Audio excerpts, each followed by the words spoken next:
ತಮಿಳುನಾಡಿನ ವಿಧಾನಸಭೆ ಮೇಲೆ ಕಣ್ಣಿಟ್ಟ ಬಿಜೆಪಿ ಪ್ರಧಾನಿ ಮೋದಿ ಮೂಲಕ ಚುನಾವಣೆಯ ಕಹಳೆ ಮೊಳಗಿಸಿದೆ.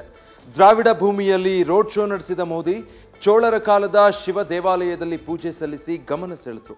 ಅಷ್ಟೇ ಅಲ್ಲ, ಚೋಳ ಚಕ್ರವರ್ತಿಯ ಗಂಗಾ ಯಾತ್ರೆಯನ್ನು ಸ್ಮರಿಸುವ ಮೂಲಕ ದ್ರಾವಿಡ ನೆಲದಲ್ಲಿ ಕಮಲ ಅರಳಿಸುವ ತಂತ್ರಗಾರಿಕೆ ಹೆಣೆದಿದ್ದಾರೆ.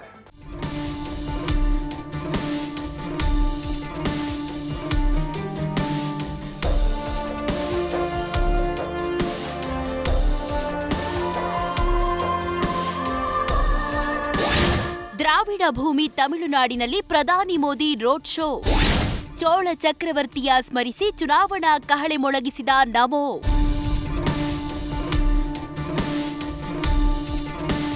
ಹಣೆಯ ಮೇಲೆ ಚೋಳ ಮಾದರಿಯ ವಿಭೂತಿ, ತಮಿಳು ಸಂಪ್ರದಾಯದಂತೆ ಪಂಚೇಶಲ್ಯ.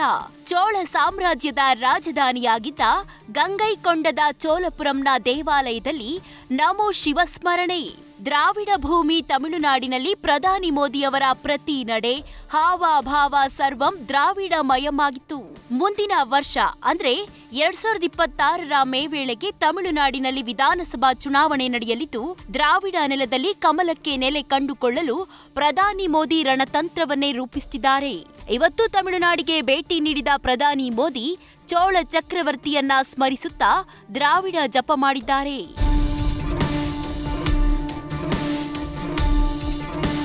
ತಮಿಳುನಾಡಿನಲ್ಲಿಂದು ಚೋಳ ಚಕ್ರವರ್ತಿಯ ಜನ್ಮ ವಾರ್ಷಿಕೋತ್ಸವ. 11ನೇ ಶತಮಾನದಲ್ಲಿ ಗಂಗೈಕೊಂಡ ಚೋಳಪುರಂ ದೇವಸ್ಥಾನದ ನಿರ್ಮಾಣಗೊಂಡ ದಿನ. ರಾಜೇಂದ್ರ ಚೋಳನ್ ಅವರ ದಕ್ಷಿಣ ಪೂರ್ವ ಏಷ್ಯಾಕ್ಕೆ ನಡೆದ ಸಮುದ್ರಯಾನಕ್ಕೆ 1000 ವರ್ಷಗಳು ಪೂರೈಸಿದ ಅಂಗವಾಗಿ ಈ ಕಾರ್ಯಕ್ರಮ ಆಯೋಜಿಸಲಾಗಿತ್ತು. ಈ ಕಾರ್ಯಕ್ರಮದಲ್ಲಿ ಪಾಲ್ಗೊಳ್ಳಲು ಆಗಮಿಸಿದ ಪ್ರಧಾನಿ ಮೋದಿ ಮೊದಲು ಭರ್ಜರಿ ರೋಡ್ ಶೋ ನಡೆಸಿದ್ರು. ರಸ್ತೆಯ ಇಕ್ಕೆಲಗಳಲ್ಲಿ ನಿಂತಿದ್ದ ಜನರತ್ತ ಕೈ ಬೀಸಿದ್ರು.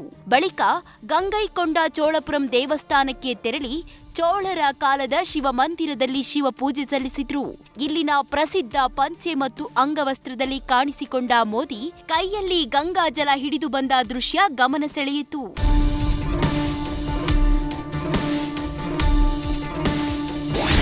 ಉತ್ತರ ದಕ್ಷಿಣ ಟಾಕ್ವಾರ್ಗೆ ಪ್ರಧಾನಿ ಮೋದಿ ಕೌಂಟರ್.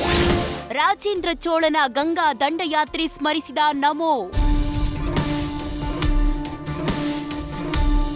ಬಳಿಕ ಬಹಿರಂಗ ಸಮಾವೇಶದಲ್ಲಿ ಮಹಾನ್ ಚೋಳ ಸಾಮ್ರಾಟನಿಗೆ ಗೌರವ ಸೂಚಿಸುವ ಸ್ಮರಣಿಕಾ ನಾಣ್ಯವನ್ನ ಬಿಡುಗಡೆ ಮಾಡಿದ ಮೋದಿ ತಮಿಳುನಾಡು ಸರ್ಕಾರಕ್ಕೆ ತಿರುಗೇಟು ನೀಡಿದ್ರು.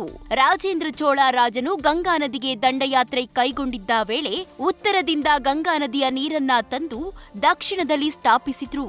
ಗಂಗಾ ನದಿಯ ನೀರಿನಲ್ಲೇ ಐತಿಹಾಸಿಕ ಚೋಳಪುರಂ ದೇವಾಲಯವನ್ನ ನಿರ್ಮಿಸಿದ್ದು ಇಂದಿಗೂ ಆ ದೇವಾಲಯ ಇದೆ ಎನ್ನುವ ಮೂಲಕ ತಮಿಳುನಾಡು ಸರ್ಕಾರಕ್ಕೆ ತಿರುಗೇಟು ನೀಡಿದ್ರು.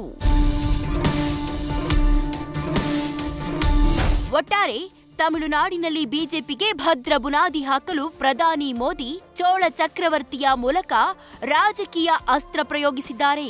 ಇದು ದ್ರಾವಿಡ ನಾಡಲ್ಲಿ ವರ್ಕೌಟ್ ಆಗುತ್ತಾ ಅನ್ನೋದಕ್ಕೆ ಕಾಲವೇ ಉತ್ತರಿಸಲಿದೆ. News first bureau. News first ನಿರ್ಭೀತಿಯಿಂದ ನಿಮ್ಮ ಪರವಾಗಿ.